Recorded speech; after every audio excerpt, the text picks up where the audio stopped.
भक्तामरप्रणत मौलिमणिप्रभाणा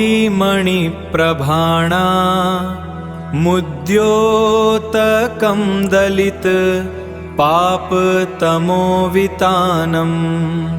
सम्यक् प्रणम्य जिन पादयुगं युगादा वालम्बनं भवजले पततां जनानां यः संस्तुतः सकलवाङ्मयतत्त्वबोधा दुद्भूतबुद्धिपटुभिः सुरलोकनाथैः स्तोत्रैर्जगतत्रितय चित्तहरैरुदारैः स्तोष्ये किलाहमपि तं प्रथमं जिनेन्द्रम् बुद्ध्या विनापि विबुधार्चितपादपीठ स्तोतुं समुद्यतमतिर्विगतत्रपोऽहम् बालं विहाय जल संस्थितमिन्दुबिम्ब मन्यः क इच्छति जनः सहसा ग्रहीतुं वक्तुं गुणान् गुणसमुद्रशशाङ्ककान्तान् कस्ते क्षमः सुरगुरुप्रतिमोऽपि बुद्ध्या कल्पान्तकालपवनोद्धतनक्रचक्रम् को वा तरीतुमलमम्बुनिधिं भुजाभ्याम् सोऽहं तथापि तव भक्तिवशान्मुनीशः कर्तुं स्तवं विगतशक्तिरपि प्रवृत्तः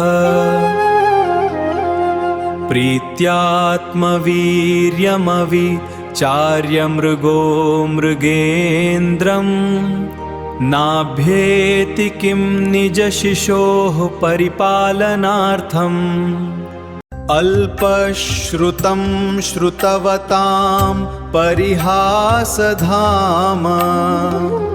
त्वद्भक्तिरेव मुखरी कुरुते बलान् मां यत्कोकिलः किल मधौ मधुरं विरौति तच्चाम्रचारुकलिका निकरैकहेतुः त्वत्संस्तवेन भव सन्ततिसन्निबद्धम् पापं क्षणात् क्षयम् उपैति शरीरभाजाम्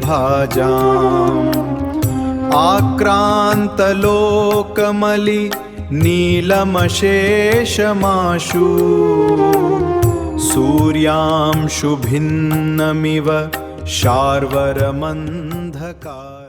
मत्वेति नाथ तव संस्तवनं मयेद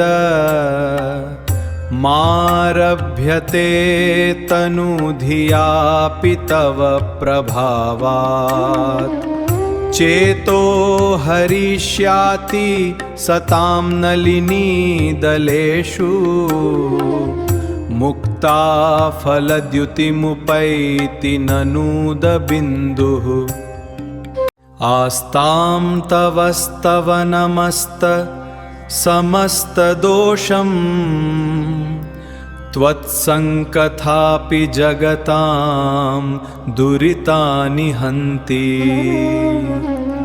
दूरे सहस्रकिरणः कुरुते प्रभैव पद्माकरेषु जलजानि विकाशभाञ्जी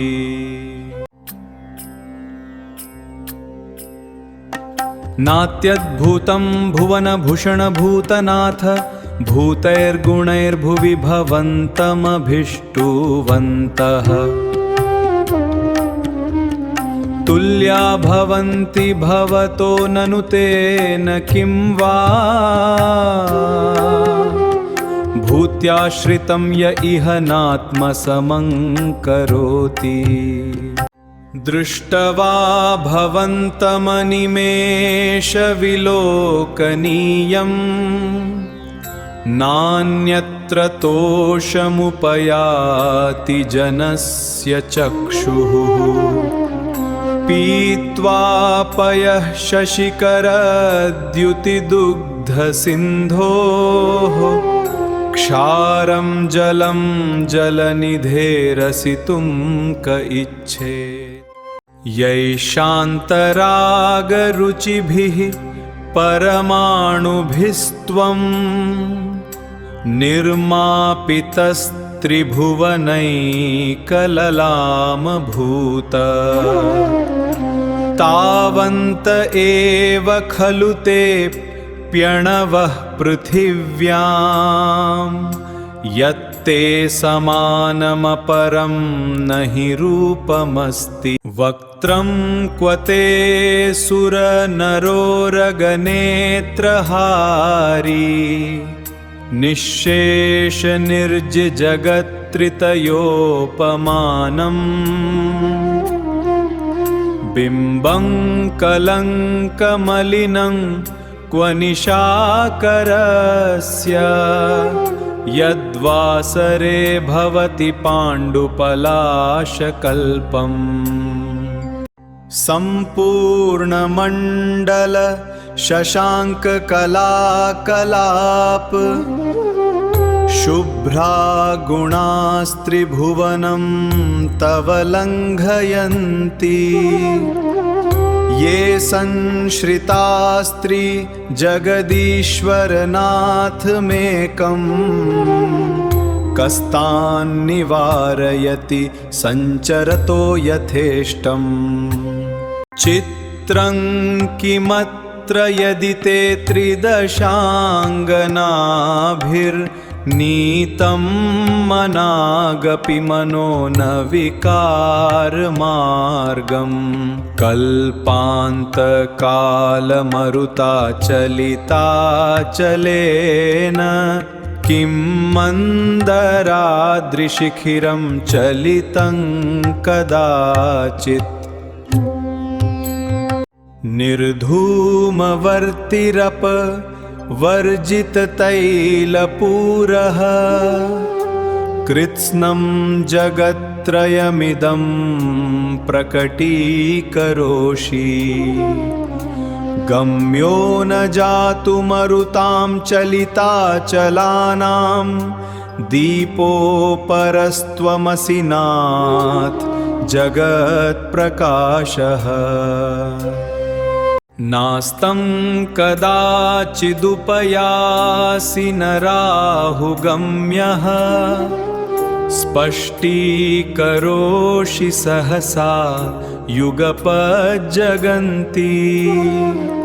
नाम्भोधरोदर निरुद्धमहाप्रभावः सूर्यातिशायि महिमासि मुनीन्द्रलोके। नित्योदयं दलितमोहमहान्धकारं गम्यं न राहुवदनस्य न वारिदानाम्। विभ्राजते तव मुखाब्जमनल्पकान्ति विद्योतयज्जगदपूर्वशशाङ्कबिम्बम्। किं शर्वरीषु शशिनाह्निविवस्वता वा युष्मन्मुखेन्दु दलितेषु तमस्सु नाथ। निष्मन्नशालि वनशालिनि जीवलोके कार्यं कियज्जलधरैर्जलभारनम्रैः। ज्ञानं यथा त्वयि विभाति कृतावकाशम् नैवं तथा हरिहरादिषु नायकेषु। तेजः स्फुरन्मणिषु याति यथा महत्त्वम् नैवं तु काचशकले किरणाकुलेऽपि मन्ये वरं हरादय एव दृष्टा दृष्टेषु येषु हृदयं त्वयि तोषमेति किं वीक्षितेन भवता भुवि येन नान्यः कश्चिन्मनोहर्ति नाथ भवान्तरेऽपि स्त्रीणां शतानि शतशो जनयन्ति पुत्रान् नान्यसुतं त्वदुपमं जननी प्रसूता सर्वादिशो दधति भानिसहस्ररश्मिं प्राच्येव दिग्जनयति स्फुरदंशुजालम् त्वामामनन्ति मुनयः परमं पुमांस मादित्यवर्णममलं तमसः पुरस्तात् त्वामेव सम्यगुपलभ्य जयन्ति मृत्युम् नान्यः शिवः शिवपदस्य मुनीन्द्रपन्थाः त्वामव्ययं विभुमचिन्त्यमसङ्ख्यमाध्यम् ब्रह्माणमीश्वरम् अनन्तमनङ्गकेतुं योगीश्वरं विदित योगमनेकमेकम् ज्ञानस्वरूपमलं प्रवदन्ति सन्तः बुद्धस्त्वमेव विबुधार्चितबुद्धिबोधात् त्वं शङ्करोऽसि भुवनत्रयशङ्करत्वात् धातासि धीर शिवमार्गविधेर्विधानात् व्यक्तं त्वमेव भगवन् पुरुषोत्तमोऽसि तुभ्यं नमस्त्रिभुवनार्तिहराय नाथ तुभ्यं नमः क्षितितलामलभूषणाय तुभ्यं नमस्त्रिजगतः परमेश्वराय तुभ्यं नमो जिन भवोदधिशोषणाय को विस्मयोऽत्र यदि नाम गुणैर्शेषैस्त्वं संश्रितो निरवकाशतया मुनीश दोषैरूपात्तविविधाश्रयजातगर्वैः स्वप्नान्तरेऽपि न कदाचिदपीक्षितोऽसि उच्चैरशोकतरु संश्रितमुन्मयूख मा भाति रूपममलं भवतो नितान्तम् स्पष्टोल्लसत्किरणमस्ततमोवितानं बिम्बं रवेरिव पयोधरपार्श्ववर्ती सिंहासने मणिमयूखशिखा विचित्रे विभ्राजते तव वपुः कनकावदातम् बिम्बं वियद्विलसदं शुलतावितानं तुङ्गोदयाद्रिशिरसीव सहस्ररश्मे कुन्दावदातचल चामरचारुशोभम् विभ्राजते तव वपुः कलधौतकान्तम् उद्यच्छशाङ्कशुचि निर्झरवारिधार मुच्चैस्तटं सुरगिरेरिव शातकौम्भम् छत्र वक्त्रत्रयं तव विभाति शशाङ्ककान्त मुच्चैस्थितं स्थगित भानुकरप्रतापम् मुक्ताफलप्रकरजालविवृद्धशोभं प्रख्यापयत्रिजगतः परमेश्वरत्वं गम्भीरतारव पूरितदिग्विभागस्त्रैलोक्यलोकशुभ सङ्गमभूतिदक्षः सद्धर्मराज जय घोषण घोषकसन् खेदुन्दुभिर्ध्वनति ते यशसः प्रवादी मन्दारसुन्दरनमेरुसुपारिजात सन्तानकादिकुसुमोत्करवृष्टिरुद्धा गन्धोदबिन्दुशुभमन्दमरुत्प्रपाता दिव्या दिवः पतितते वचसां ततिर्वा शुम्भत्प्रभावलय भूरिविभाविभोस्ते लोकत्रये द्युतिमतां द्युतिमाक्षिपन्ति प्रोद्यद् दिवाकर निरन्तर भूरि संख्या दीप्त्या जयत्यपि निशामपि सोमसौम्याम् स्वर्गापवर्गगममार्ग विमार्गणेष्टः सद्धर्मतत्त्वकथनैक पटुस्त्रिलोक्याः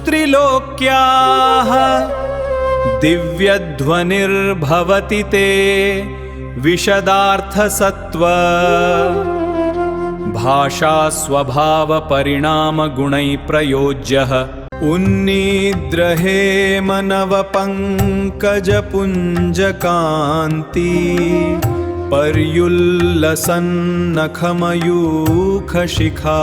पर्युल्लसन्नखमयूखशिखाभिरामौ पादौ पदानि तव यत्र जिनेन्द्रधत्तः पद्मानि तत्र विबुधाः परिकल्पयन्ति इत्थं यथा तव विभूतिरभूज्जिनेन्द्र धर्मोपदेशन विधौ न तथा परस्य यादृक्प्रभादिनकृतः प्रहतान्धकारा तादृक्कुतो ग्रहगणस्य विकाशिनोऽपि श्चोतन्मदाविल विलोलकपोलमूल मत्तभ्रमद्भ्रमरनादविवृद्धकोपम्